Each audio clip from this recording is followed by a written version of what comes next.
जय श्री कृष्ण। चौथा अध्याय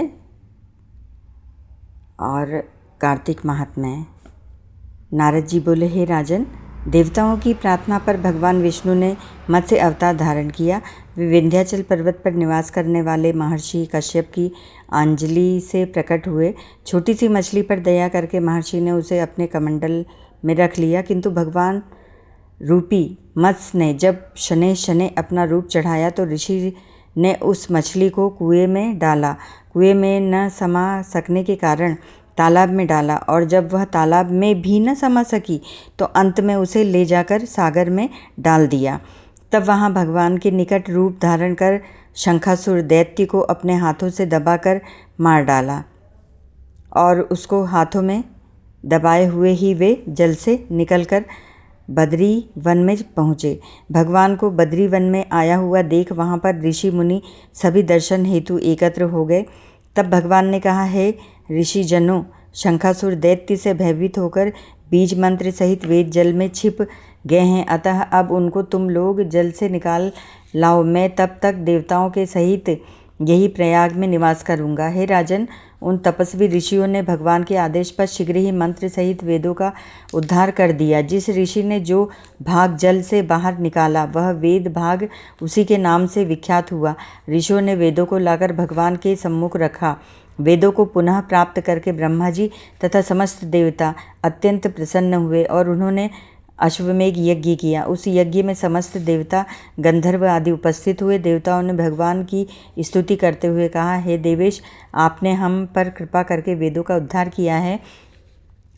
हमने नष्ट हुए वेदों को पुनः पाया और पुनः यज्ञ फलों को प्राप्त किया है। आप हम पर प्रसन्न होकर हमें यह वर दें कि यह स्थान जहाँ हमने वेदों को पुनः प्राप्त किया है और यह महीना जिसमें वेदों का उद्धार हुआ है महान पुण्यशाली हो।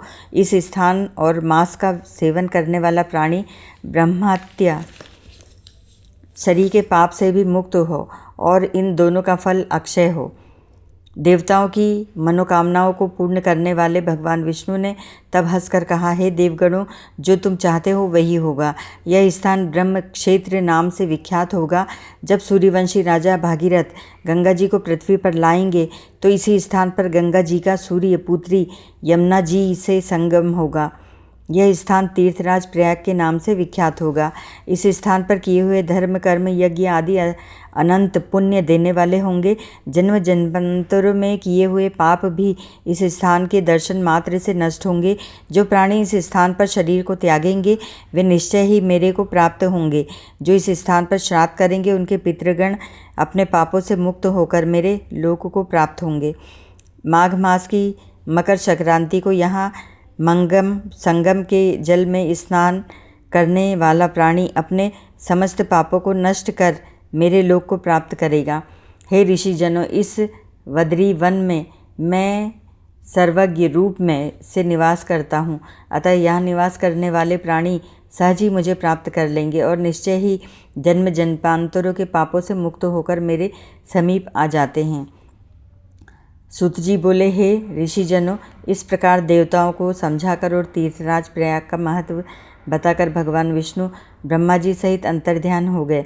हे मुनियों, यह कथा महान फल देने वाली है। जो प्राणी इसको पढ़ते सुनते अथवा सुनाते हैं उनको प्रयागराज और बद्री वन में निवास करने का अक्षय फल प्राप्त होता है। उनके समस्त पाप सहज ही में नष्ट हो जाते हैं और वे मोक्ष प्राप्त कर भगवान श्री कृष्ण के चरण कमलों में स्थान पाते हैं। हरिओम तत्सत।